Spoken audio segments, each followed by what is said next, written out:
Technical analysis करेंगे lupin limited. 13 जून का इसका क्लोजिंग प्राइस है 2000 एंड इसका डिक्लाइन है -1.17%। इसका बेसिक कोड है 500257। एन में इसका शॉर्ट फॉर्म है लूपिन एंड इसका वेबसाइट का नाम है lupin.com। इसका अबाउट में पढ़ लेते हैं। Lupin is an innovation lead transnational pharmaceutical company headquarter in Mumbai. इसका हेडक्वार्टर है मुंबई, मतलब इसका जो सर है जो बोल सकते हैं हम, इसका मुंबई में है हेडक्वार्टर मेन जॉब, जहाँ पर अब डील वगैरह जो सब होता है। एंड इसका ट्रांसनेशनल, इसका बिजनेस ट्रांसनेशनल तक भी जा चुका है। इसका मतलब है इंडिया के बाहर एवॉर्ड में भी जा चुका है। Lupin develops and commercializes a wide range of branded and generic formulation biotechnology products and API in over 100 market in the US, India, South Africa। यह बायोटेक्नोलॉजी प्रोडक्ट वगैरह एंड API मतलब इंग्रेडिएंट्स वगैरह 100 market में available इसका हो चुका है, जैसे US, India, south Africa and across Asia Pacific.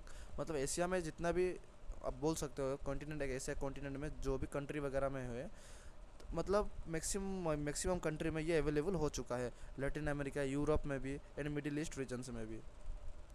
इसके बाद मार्केट कैप्चर, इसका मार्केट कैप्चर कितना है 91,321 CR, मीन्स ये एक लार्ज कैप का स्टॉक है। इसका CMP अभी चल रहा है 2000।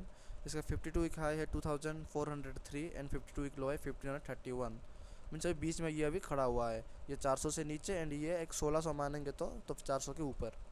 इसका stock price to earning ratio कितना है 27.8। तो फिर लोग इसमें जो इन्वेस्ट किए हैं वो एज्यूम कर रहे हैं ये ऑलमोस्ट हमको 28% का रिटर्न दे रहा है पर ईयर। तो फिर हमको EPS में पता चलेगा ये पर ईयर कितना रिटर्न दे रहा है। बुक वैल्यू, इसका बुक वैल्यू है 377। तो फिर बुक वैल्यू के हिसाब से अभी हम इन्वेस्ट कर सकते हैं, वो चेक करेंगे simply 2000 divide 377,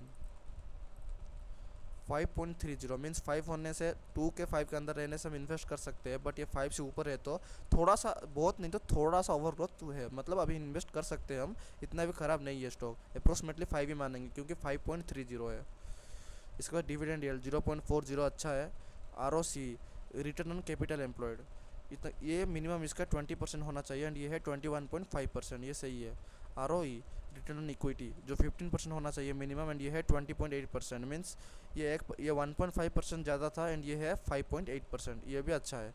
face value company का 2 है। लॉन्ग मतलब थोड़ा ज़्यादा पुराना कंपनी है तो हम मतलब ट्रस्ट कर सकते हैं इसका फेस वैल्यू के ऊपर, बट फेस वैल्यू इसका कम है, 5 से ऊपर रहने से अच्छा रहता है। बट ये 2 है, हम ट्रस्ट कर सकते हैं क्योंकि पुराना कंपनी थोड़ा सा है। इसके बाद OPM, operating profit margin, 5 years में इसका प्रॉफिट मार्जिन कितना था 15%। ये हर वक्त ना लोग जितना एज्यूम कर रहे हैं इनसे ज़्यादा दिखना चाहिए, बट ये है 15%, ये 28% है तो ये 15% दिख रहा है, तो फिर बहुत कम दिख रहा है। INT, interest coverage ratio, means लोगों बोल रहा हूँ सॉरी, ये कंपनी के पास इतना फंड अभी है जो ये 14 ईयर्स तक कंपनी को चला सकता है बिना कुछ डेप्ट वगैरह लेके। डेप्ट टू इक्विटी कितना 0.32, बहुत रिड्यूस हो चुका है, 0.32, 1 से नीचे भी है, तो फिर कंपनी का डेप्ट अभी तक सही है। EPS, अर्निंग पर शेयर में इसका इनकम कितना हो रहा है 71.9 इधर मेंशन हुआ है, तो फिर हम लास्ट 3 ईयर्स का EPS देखेंगे तो पता चलेगा। अभी का है 71.9, इसको माइनस करेंगे लास्ट 3 ईयर्स के EPS के साथ, प्रॉफिट एंड लॉस में जाके लास्ट 3 ईयर्स का EPS मीन्स 22 का कितना है -33 में आ रहा था, तो फिर बहुत नेगेटिव हुआ था। तो फिर इसको हम ना मान के इधर चलते हैं, मतलब पिछले साल का चल रहा है 2024 का 42.01, 29.89, ये हमको पर ईयर मानेंगे तो रिटर्न दे रहा है, बट ऐसे नहीं है क्योंकि 2025 में ये रिटर्न दे रहा है। इसका पर शेयर का इनकम है 71.88 एंड 24 में 42.01 एंड 23 में 9.45 एंड 22 में कुछ ऐसे भी पेंडेमिक वगैरह कुछ नहीं था, फिर भी ज़्यादा है, -33.62 है। पेंडेमिक था बट इतना ज़्यादा नहीं था जैसे 2021 में था। तो फिर 21 में थोड़ा प्रॉफिट हुआ था इसका, क्योंकि ना मेडिसिन स्टॉक वगैरह तो प्रॉफिट में गया था कोरोना के बीच में। इसके बाद माइनस और एक बार पॉजिटिव और थोड़ा सा कम हुआ था, इसके बाद पॉजिटिव साइन दिख रहा। तो फिर अभी तो ऊपर गया है, तो अभी के हिसाब से हम लास्ट 3 ईयर्स नहीं लास्ट 1 ईयर्स का एनालिसिस करेंगे तो हमको पता चल रहा है कि ये हमको पर ईयर 29.89 रुपीज़ का प्रॉफिट दे रहा है।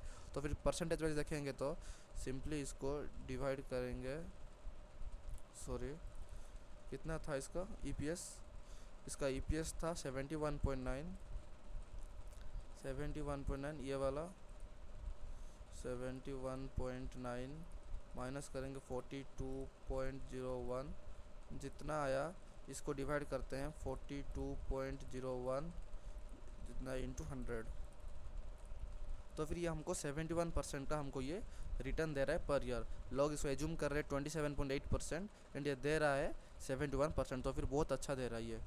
इसके बाद सेल्स ग्रोथ 3 ईयर्स में कितना हुआ है 11.4% एंड सेल्स ग्रोथ 5 ईयर्स में 8.11%, तो फिर सेल्स ग्रोथ में भी थोड़ा अच्छा ग्रोथ हुआ है अभी ये लेटेस्ट 3 ईयर्स में। तो फिर इतना भी नहीं हुआ है बट 3% हुआ है कम से कम। इसके बाद इसका एडवांटेज देख लेते हैं। Company has delivered good profit growth of 55.1 CAGR over last 5 years and company has been maintaining a healthy dividend pay out of 26.0%। ये दोनों इसका एडवांटेज है एंड डिसएडवांटेज है। ये एक ओवर ग्रोथ हो चुका है थोड़ा सा, जो आपको बोला था 5.31, and the company has delivered a poor sales growth बहुत ख़राब दे रहा है लास्ट 5 ईयर्स में। बोला था ना ऊपर, देखिए आप 5 ईयर्स में थोड़ा कम दिखा रहा है बट अब लेटेस्ट 3 ईयर्स में थोड़ा 3% ज़्यादा है। इसके बाद company has low return equity 13.5 years और लास्ट 3 ईयर्स में इसका रिटर्न इक्विटी बहुत ख़राब था, बट अभी के हिसाब से देखेंगे तो ROE इसका बहुत बेहतर है, 15% से ऊपर है तो मस्त है। इसके जैसा सेम स्टॉक है सन फार्मा, डिविस लैब, सिप्ला वगैरह, ये इसका सेम स्टॉक है हेल्थ केयर सेक्टर का। इसका प्रॉफिट एंड लॉस में इसका सेल्स देखते हैं। इसका सेल्स है 22,708 CR एंड इसका एक्सपेंस हुआ है 17,425 CR। इसका ऑलमोस्ट प्रॉफिट मार्जिन है 23%। तो फिर 24 में दिया था 19%, 23 में 10%, 22 में 1%, 22 में कुछ हुआ था शायद इसीलिए बहुत कम दिख रहा है जैसे 22 में इसका, एंड 21 में 17, 15 अभी इसका सही है, बहुत अच्छा दे रहा है इस साल। इसके बाद इसका शेयर होल्डिंग पैटर्न देख लेते हैं। प्रोमोटर्स के पास है 46.91, बहुत ज़्यादा ही है। फॉरेन इंस्टीट्यूशनल इन्वेस्टर के पास है 21.46, डोमेस्टिक इंस्टीट्यूशनल इन्वेस्टर के पास है 25.41 एंड गवर्नमेंट के पास है 0.01 एंड पब्लिक के पास है 6.21। मीन्स इधर प्रोमोटर ज़्यादा होल्ड किया। जब भी प्रोमोटर इसको बेचेंगे थोड़ा स्टॉक नीचे आ सकता है रिटेस्ट करने के लिए, बट अभी के हिसाब से आप ले सकते हो बट नहीं भी ले सकते हो, क्योंकि इसका थोड़ा सा ओवरग्रोथ हो चुका है ये स्टॉक एंड नीचे भी आ सकता है अभी, क्योंकि इसका जैसे लग रहा है मेरे को प्रोमोटर्स थोड़ा बेचेंगे। तो फिर फंडामेंटल तो कुछ भी नहीं बोल सकते। टेक्निकल एक बार देख लेते हैं। ये टेक्निकल इसको 1 डे कैंडल फ्रेम में ओपन किया हुआ मैं ट्रेडिंग व्यू में ल्यूपिन का। इसका ना अब इसका प्राइस चल रहा है 99.60 मीन्स ऑलमोस्ट 2000 ही चल रहा है। तो फिर मेरे हिसाब से ये जब भी ब्रेकआउट करेगा ऊपर के तरफ मतलब इस साइड ब्रेकआउट करेगा आराम से, ये 2252 तक ये आ सकता है। मैं आपको ड्रॉ करके बता दे रहा हूँ। इधर जब भी इसको ब्रेकआउट करेगा, अब इधर तक स्टॉप लॉस रख के इधर टारगेट रख सकते हो, मीन्स ऑलमोस्ट 1:2 रहेगा आराम से, 1:3 रहेगा आराम से। बट और एक ट्विस्ट इधर है, जब भी ये दो EMA क्रॉसओवर करेगा एंड एक कैंडल ऊपर की तरफ बनेगा, जब भी ये कैंडल ऊपर की तरफ बनेगा एंड 2 EMA क्रॉसओवर करेगा, तो फिर ना ग्रीन कैंडल जब भी सजेस्ट होगा आपको इधर 1 डे कैंडल फ्रेम पे, आप ऊपर की तरफ ट्रेड रख सकते हो। बट टारगेट रहेगा सिंपली इतना ही। अभी इधर लेगा, आप सोचिए इधर लगा तो टारगेट रहेगा 60.90 तक टारगेट रख सकता है। मैं बोलना चाह रहा हूँ कि अभी इधर एक कैंडल एक फॉर्मेशन हो गया, कौन सा वाला, ग्रीन कैंडल, एक इधर एक ग्रीन कैंडल फॉर्मेशन हो गया, सोच लीजिए। एंड ये 200 बोल रहा हूँ सॉरी 121 EMA को क्रॉसओवर कर रहा है इधर। तो फिर आप ऊपर की तरफ ट्रेड ले सकते हो। सिंपली स्टॉप लॉस रहेगा इधर से इधर तक, मीन 33 पॉइंट का 40 पॉइंट सोच लीजिए, 40 पॉइंट का स्टॉप लॉस एंड टारगेट रहेगा 80 पॉइंट का, ऑलमोस्ट 80 पॉइंट का स्टॉप लॉस रहेगा, सॉरी टारगेट रहेगा। तो फिर 1:2 इसका 40 पॉइंट का स्टॉप लॉस एंड टारगेट रहेगा 80 पॉइंट का, जब भी ये क्रॉसओवर करेगा 2 EMA को। एंड जब भी इसको फॉल ये हो सकता है, मेरे को लग रहा है तो फॉल ही होगा बिना क्रॉसओवर किए। जब भी क्रॉसओवर ना करके फॉल होगा तो फिर आप सिंपली इधर रख सकते हो टारगेट एंड स्टॉप लॉस। एक मिनट, इधर आप रख सकते हो सिंपली, स्टॉप लॉस रहेगा इधर तक 45 का एंड टारगेट रहेगा, शॉर्ट कर सकते हो सिंपली बोल रहा हूँ मैं, टारगेट रहेगा 100 तक टारगेट रख सकते हो, मीन्स ऑलमोस्ट 1:2 ये भी रहेगा। ऊपर की तरफ ब्रेकआउट किया तो ये सही रहेगा। इधर मैं ड्रॉ कर दे रहा हूँ,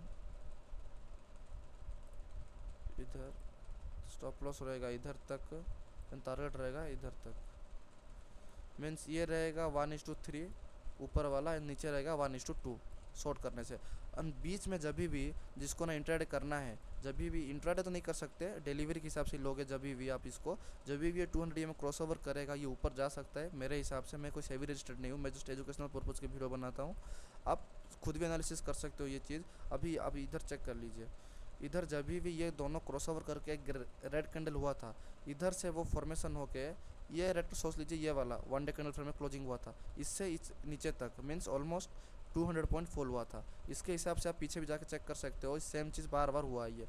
जब भी ये क्रॉसओवर करेगा आप ऊपर की तरफ ट्रेड ले सकते हो। सिंपल टारगेट रहेगा इधर से इधर तक 63 70 पॉइंट। तो फिर आज के इतना ही, लाइक शेयर एंड सब्सक्राइब कर दीजिए। Thank you.